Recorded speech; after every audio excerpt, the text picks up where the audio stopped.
విశాలాపురంలో గోవిందయ్య అనే భాగ్యవంతుడు ఉన్నాడు. కూర్చొని తిన్న తరతరాలు తగ్గని ఆస్తి ఆయనకు ఉంది.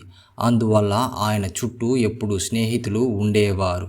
అదే పనిగా అతన్ని పొగుడుతూ ఉండేవారు. గోవిందయ్య కవి కాదు, ఎన్నో కావ్యాలు శాస్త్రాలు చదివాడు. తనకు తెలిసిన విశేషాలు ఆయన ఎదుటివారికి ఎంతో ఆసక్తికరంగా చమత్కారంగా చెప్పగలడు. అటు ఆస్తి ఇటు చమత్కారం రెండూ చేరడం వల్ల ఆ ఊళ్ళో వింటే గోవిందయ్య కబుర్లే వినాలి అనే సామెత కూడా పుట్టింది. ఇలా ఉండగా కేశవుడనేవాడు విశాలాపురం వచ్చాడు. దురదృష్టవశాత్తు ఏదో ప్రమాదంతో వాడి తండ్రి హఠాత్తుగా మరణించారు. ఉన్న కాస్త ఆస్తిని బంధువులు అన్యాయంగా కాజేశారు. ఇంట్లో నుంచి వెళ్ళగొడితే పొట్ట చేత పట్టుకుని వాడు విశాలాపురం చేరాడు. ఊళ్ళో అక్కడ ఇక్కడ ఎన్ని ప్రయత్నాలు చేయగా చివరికి కేశవుడికి పద్దయ్య ఇంట్లో పని దొరికింది. ఈ పద్దయ్యకు 60 ఏళ్ళుంటాయి. ఆరోగ్యం అంతంత మాత్రం.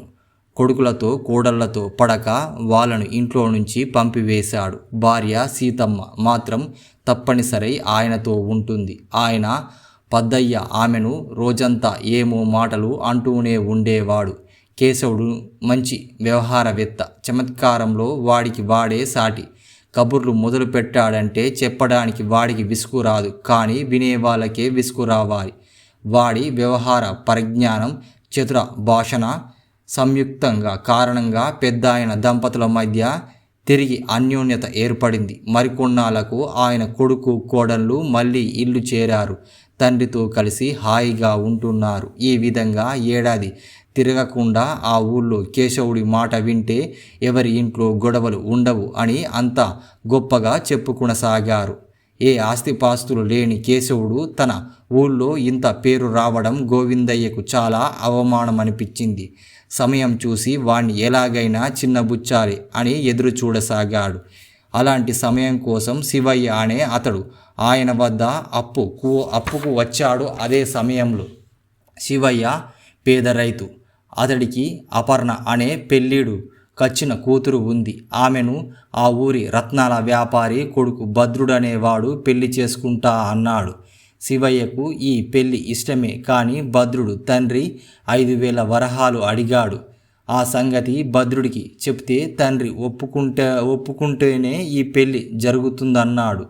ఇందువల్ల శివయ్య గోవిందయ్య వద్దకు అప్పుకు వచ్చాడు.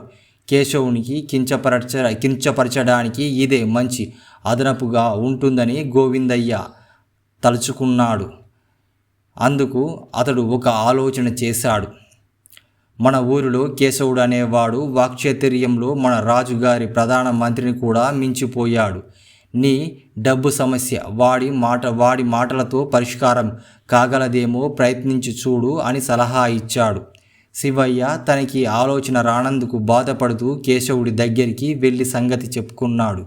భద్రుడు అపర్ణను చేసుకోవాలని అంతగా ఉంటే కట్న కానుకలు ఎందుకు? అంత అందగత్తెకు పైసా కూడా కట్నం ఇవ్వకూడదు.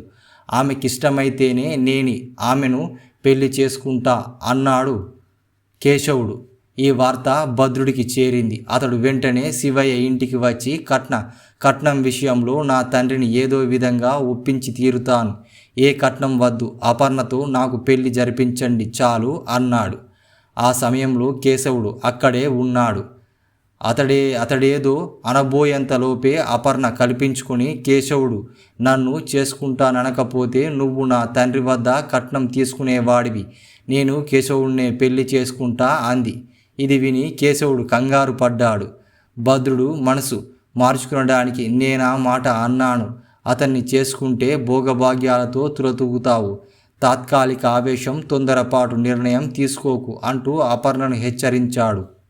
భద్రుని ముఖం చిన్నబుచ్చుకొని అపర్ణతో సరే, అంతా నీ ఇష్టం, నువ్వు కోరినట్టే. పెళ్ళయ్యాక చందనాపురం తీసుకువెళ్ళి అక్కడ వింతలన్నీ చూపించాలనుకున్నాను. నన్ను నిరాశపరచకు అంటూ అక్కడి నుంచి వెళ్ళిపోయాడు. చందనాపురం గురించి అందరూ చాలా విశేషంగా చెప్పుకుంటారు. అక్కడికి వెళ్ళాలంటే ఓడ మీద సముద్ర ప్రయాణం చెయ్యాలి. అక్కడ ఎన్నో వింతలు, అద్భుత వస్తువులు ఉన్నాయని చెప్పుకుంటారు. నెల రోజుల తర్వాత కేశవుడు అపర్ణకు నెల రోజుల తర్వాత కేశవుడికి అపర్ణకు పెళ్లి జరిగింది. ఊరంతా కేశవుడి గురించి ఎంతో గొప్పగా చెప్పుకున్నారు. గోవిందయ్య కేశవుడి తెలివితేటలకు ముక్కున వేలేసుకున్నాడు. కేశవుడి ఇంట్లోనే సమస్యలు సృష్టించి అతన్ని ఇబ్బంది పెట్టాలని ఆయనలో పట్టుదల కలిగింది. ఒకనాడు గోవిందయ్య కేశవుని ఇంటికి వెళ్ళి, నేను చందనాపురం వెళ్తున్నాను. నీ భార్య అపర్ణ నా కూతురు లాంటిది. ఆమెను నాతో పాటు తీసుకువెళ్ళి చందనాపురం చూపిస్తాను అన్నాడు. నీకు అంగీకారమేనా అని అడిగాడు. 1-2 నెలల తర్వాత మేమే ఇద్దరం కలిసి చందనాపురం వెళ్తాం. మీ మాటలు కాదన్నందుకు ఏమనుకోకండి అన్నాడు కేశవుడు తాపీగా. తన పథకం పారనందుకు విచారంగా గోవిందయ్య ఒక్కడు మరునాడు చందనాపురం వెళ్ళాడు. ఇది జరిగాక కేశవుడు తన భార్య చందనాపురం చూపాలని పట్టుదల వచ్చింది. అతడి మామ శివయ్య ప్రయాణానికి అవసరమైన డబ్బు ఇచ్చాడు. కేశవుడు భార్యతో బయలుదేరి చందనాపురం వెళ్ళాడు. 4 వారాల తర్వాత గోవిందయ్య చందనాపురంకి తిరిగి వచ్చాడు. అక్కడ విశేషాలు తెలుసుకునేందుకు చుట్టూ స్నేహితులు ఆయన చుట్టూ వచ్చారు. గోవిందయ్య వాళ్ళతో, ఈ భూమి మీద అలాంటి నగరం ఉందంటే నమ్మడం కష్టం అంటూ వాళ్లకు తాను తెచ్చిన కొన్ని వస్తువులు చూపించాడు. వాటిలో అందమైన పట్టుచీరలు, తలతలా మెరిసే కుచ్చు టోపీలు, నగిస్ పెట్టెలు, ఇంకా అనేక విచిత్ర వస్తువులు ఉన్నాయి. మీకింకా చెప్పవలసినది చాలా వింతలు ఉన్నాయి. 1 వారం ఆగిరండి అన్నాడు గోవిందయ్య వాళ్ళతో. అయితే వారం గడిచాక గోవిందయ్య ఇంటికి ఎవ్వరూ రాలేదు. కారణమేమిటా అని అతను చూస్తూ ఉన్నాడు. ఈ లోపల కేశవయ్య భార్యతో చందనాపురం నుంచి తిరిగి వచ్చాడు. తనకు తెలిసిన వారందరికీ రకరకాల వస్తువులు, బహుమానాలు ఇచ్చాడు. ఇది విని గోవిందయ్య ఆ బహుమతులు తీసుకున్న వారిలో కొందరిని పిలిచారు. వాళ్ళలో చలపతి అనేవాడికి నెమలి ఈక చూపగానే, అయ్యో పాపం, నీకు ఇంతే యోగ్యం ఉందన్నమాట. నేను నీకోసం బంగారు ఉంగరం తెచ్చాను. అందరికీ కానుకలు ఇవ్వాలనుకుని వస్తువులు ఒక సంచిలో వేశాను. ఓడ దిగే సమయానికి ఆ సంచి ఎక్కడికి పోయిందో మరి నాకు దొరకలేదు అన్నాడు. ఆ సమయంలో అక్కడికి కేశవుడు గోవిందయ్య సంచి కథ గురించి విన్నాడు. తనలో తాను నవ్వుకున్నాడు. కేశవుని చూసి గోవిందయ్య, ఏం కేశవ, నువ్వు నా కోసం ఎలాంటి బహుమతి తెచ్చినట్టు లేదే అన్నాడు. కేశవుడు బాధ నటిస్తూ, నా దగ్గర ఉన్న వస్తువులన్నీ సర్దెంత చోటు లేక మీరు తెచ్చిన ఆ సంచిలోనే వేశాను. అందులో మీకోసం తెచ్చిన ముత్యాల హారం ఒకటి ఉంది. అయ్యో, ఆ సంచి పోయిందన్నమాట అన్నాడు. కేశవుడి చమత్కారం తెలిసి అక్కడ వాళ్ళందరూ గొల్లుమన్నారు.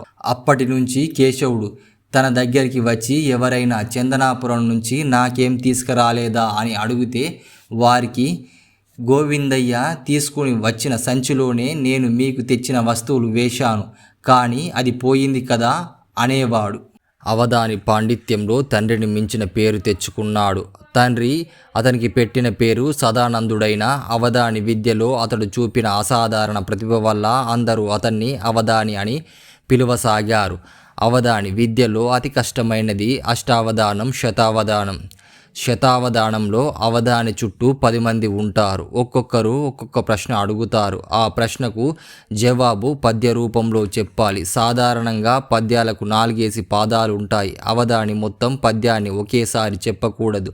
ముందుగా ఒకరికి పద్యంలో మొదటి పాదం వినిపించాలి. తర్వాత నుంచి ఎవరు ఏ ప్రశ్న వేస్తారో గుర్తుంచుకోవాలి. ఒక్కొక్కరికి 2వ పాదం వినిపించాలి. అదే పద్ధతిలో 3వ పాదం, 4వ పాదం, చివరికి అందరికీ ఎవరి పద్యం వారికి 4 పాదాలతోటి అప్పజెప్పాలి.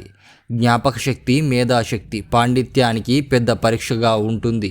ఈ శతావధానాన్ని అవలీలగా చేసేవాడు అవధాని. శతావధానం కంటే కష్టమైనది అష్టావధానం.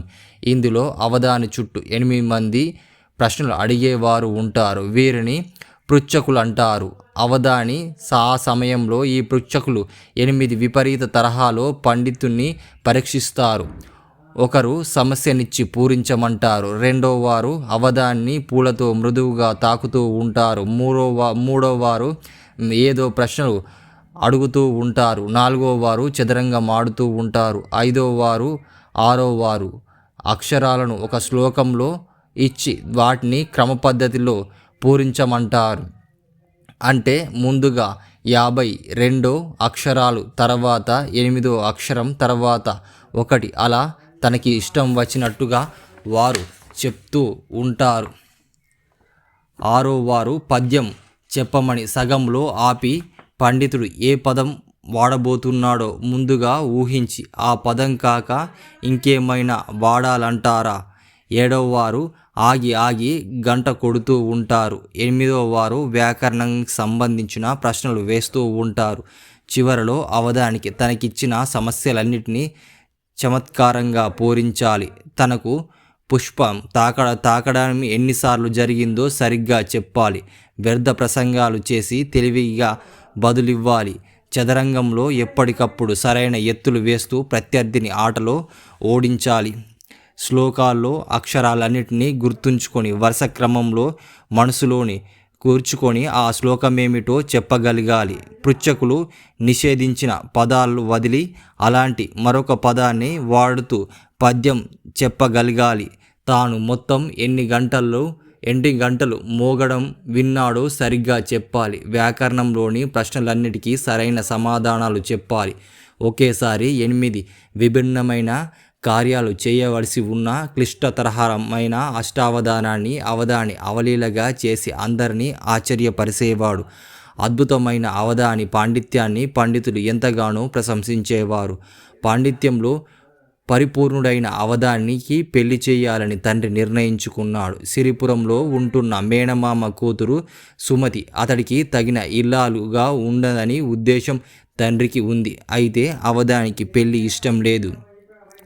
తనంతటి పాండిత్యం ఉన్న యువతి తనకు ఇల్లాలైతే ఇరువురు ప్రతిరోజు సాహితీ గోష్ఠి చేసుకోవచ్చు అతడు అనుకునేవాడు. అవసరమైతే ఇంటి పనులకు వంటకు వేరే పని మనిషిని పెట్టుకోవచ్చు అని అతని అభిప్రాయం. ఒకనాడు తండ్రి అవధానితో, నాయన, పనివాళ్ళు సదుపాయాలు మార్చితే అది పూటకొల్లు ఇల్లు అవుతుంది. ఎవరి ఇంటి పనులు వారే చేసుకున్నప్పుడే ఇది ఇల్లనిపిస్తుంది. పెళ్లి చేసుకున్నాక భార్యాభర్తలు పరస్పరం సహాయపడుతూ గృహ కృత్యాలు చేసుకోవాలి. వారి వల్ల కానీ అదనపు పనులకే పనివాళ్ళు వినియోగించాలి. జీవితానికి సాహితీ గోష్ఠి ఒక్కటే పరమార్థం అనుకుంటే మొక్కలు పూలు పూయవు, చెట్లు కాయలు కాయవు అంటూ హితబోధ చేశాడు. అంత శ్రద్ధగా విన్న అవధాని, మీరు చెప్పింది బాగానే ఉన్నప్పటికీ అది సామాన్యులకు చెల్లుబాటు అవుతుంది. నేను అష్టావధానిని, నా భార్య నాకు తగినట్లు ఉండాలనుకోవడం తప్పులేదు కదా అన్నాడు.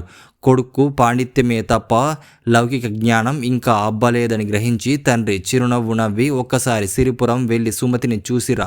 ఆ పిల్ల నీకు నచ్చకపోతే వేరే పిల్లను చూద్దాం అన్నాడు. సుమతి ఎంతో అందమైన పిల్ల. ఆమెను ఒక్కసారి చూస్తే కొడుకు బుద్ధి మారగలదని తండ్రి నమ్మకం. తన మనసుకు నచ్చకపోయినా తండ్రి మాట కాదనడం లేదని అవధాని సిరిపురానికి వెళ్ళి మేనమామ అతన్ని ఎంతో ఆప్యాయంగా ఆదరించాడు. ఆయన సుమతిని పిలిచి, చూశావా, నీ బావ వచ్చాడు. మన ఇంట్లో 4 రోజులు ఉంటాడు. ఏ లోటు లేకుండా చూసుకోవాలి. అది నీ బాధ్యత అని చెప్పాడు. సుమతి అందం చూసి అవధాని కళ్ళు చెదిరిపోయాయి. మేనమామ ఆమెను తన సేవలకు వినియోగించుకోవడం ఇద్దరికీ సన్నిహిత్యం పెంచడానికే అతడు గ్రహించాడు. నాకు కావాల్సింది అందం కాదు, పాండిత్యం. అది వీళ్లకు తెలియదు. తిరిగే వేళ్ల ముందు ఆ విషయం చెప్పాలి అనుకున్నాను. నాకు కావాల్సింది అందం కాదు, పాండిత్యం. ఇది వీళ్లకు తెలియదు. తిరిగి వెళ్లే ముందు ఆ విషయం చెప్పాలని నేను అనుకున్నాను. అయితే తన అంచనా పొరపాటు. మరునాడు సుమతి ప్రవర్తన చూసి అవధాని గ్రహించగలిగాడు. ఆమె చురుకుదనం ప్రవర్తన చూసి ఆశ్చర్యపోయాడు. కోడి కూయగానే నిద్రలేస్తుంది సుమతి. ఇంటి ముందు కల్లాపు చల్లి అందమైన ముగ్గులు వేస్తుంది. వయసు పైబడిన వారికి మంచం పట్టేసిన బామ్మకు వేలకు వెళ్ళి మందులు వేస్తుంది. పూజ పునస్కారాలు ముగించుకొని తల్లికి అన్నీ సమకూరుస్తుంది. వదినకు ఇంటి వంటల్లో సహాయం చేస్తుంది. అందరికీ పలహారాలు చేస్తుంది. తానే స్వయంగా అందిస్తుంది. అడిగేలోగానే మంచి నీళ్లు తెచ్చిపెడుతుంది. తండ్రికి అన్నకు బయటకు వెళ్ళేటప్పుడు బట్టలు తానే తీసి ఇస్తుంది. చెప్పులు దులిపి సిద్ధం చేస్తుంది. అన్నగారి చంటి పాపను చక్కటి పాటలతో లాలిస్తుంది. ఎవరు ఇంటికి వచ్చినా వెంటనే వారిని గ్రహించి వారికి తగిన సమాధానాలిచ్చి పంపిస్తూ ఉంది. ఇన్ని చేస్తూ కొత్తగా వచ్చిన బావ అవసరాలు ఎప్పటికప్పుడు చూసుకుంటూ అన్నిటికన్నా విశేషం మధ్య మధ్యలో వీలు చేసుకొని తన అందాన్ని మెరుపులు దిద్దుకుంటూ ఎప్పుడు చూసినా అప్పుడే వికసించిన పువ్వులా ఉంటుంది. ఎవరైనా తనను వేలాకోలం చేయబోతే సందర్భోచితమైన సామెతలతో కఠోరంగా బదులు చెప్పి అవతలి వారిని నోరు మూయిస్తూ ఉంది. అందరూ అంత బాగా చూసుకుంటారు. తండ్రి ఆమెను తన అవసరాలకు గమనించేందుకు నియమించాడని గ్రహించిన అవధాని సాయంత్రం సుమతి అవధాని ఊరంతా తింపి ఇక్కడ విశేషాలు, కథలు, విశిష్ట మహత్యాల గురించి వివరంగా చెప్పింది. అవధాని ఆమెకు గల సంస్కృత పరిజ్ఞానాన్ని మెచ్చుకొని మీ ఊరు గురించి మీకు తెలిసినంత మా ఊరి గురించి నాకు తెలియదు కదా అన్నాడు. సుమతి నవ్వి ఊరికే అన్నాను, నీ పాండిత్యంలో లోకవిదితం కదా, నీ గురించి విశేషాలు చెప్పు, వినాలని ఉంది అంది సుమతి. అవధాని తాను చేసిన అష్టావధానం గురించి వివరించాడు. సుమతి పెద్ద పెద్ద కళ్ళు చేసుకుని వింది. అతడు తన ముంజేత కంకణాన్ని చూపించి ఈ కంకణం స్వర్ణ కంకణం నాకు అష్టావధానానికి లభించింది అన్నాడు. సుమతి చిన్నగా నిట్టూర్చి నాకు ఇలా స్వర్ణ కంకరం తొలగించుకోవాలని గుర్తింపు ఎప్పుడు వస్తుందో అంది. సుమతి రోజంతా నువ్వు చేసే పనులు అష్టావధానాన్ని మించిపోయాయి. నీ జ్ఞాపక శక్తి, సామర్థ్యం రెండు కూడా అపారం. నీకిష్టమైతే నేను నీకు శిక్షణ ఇచ్చి ఏడాదిలో గొప్ప అవధానిని చేస్తాను. ఇప్పుడు నిన్ను పెళ్లి చేసుకుంటాను అన్నాడు అవధాని. సుమతి తల అడ్డంగా ఊపుతూ, కానీ నాకు అవధాని కావాలని లేదు. శ్రోతలను రంజింపడం ఒక గొప్ప కళే. అయినా నాకు మనుషుల అవసరాలు చూసి తోడ్పడలోనే బ్రహ్మానందం ఉంది. అందుకే ఇంట్లో అమ్మకు పూజా మందిరంలోకి, వదినను వంటింట్లోకి నెట్టి నేను అన్ని పనులు చేసుకుంటూ ఉంటాను అంది. ఈ మాట విన్న అవధాని తెల్లబోయాడు. అతడి నెమ్మదిగా, నువ్వు చెప్పేది నిజం. నా విద్య తీరిక సమయాల్లో కాలక్షేపానికి, వినోదానికి. అయితే నీ విద్య ఇతరులను సుఖపెట్టి వాళ్లకు తీరికను, విశ్రాంతిని కలిగిస్తుంది. నా అష్టావధానం కంటే గొప్పది నీ అష్టావధానం అన్నాడు. నా వివేకం నిజానికి ఈ స్వర్ణ కంకణం ధరించే అర్హత నీకే ఉంది అంటూ తన ముంజేతి కంకణాన్ని తీసి ఆమెకు తొడిగాడు. ఆ తర్వాత కొద్ది రోజులకే వారికి వివాహం జరిగింది.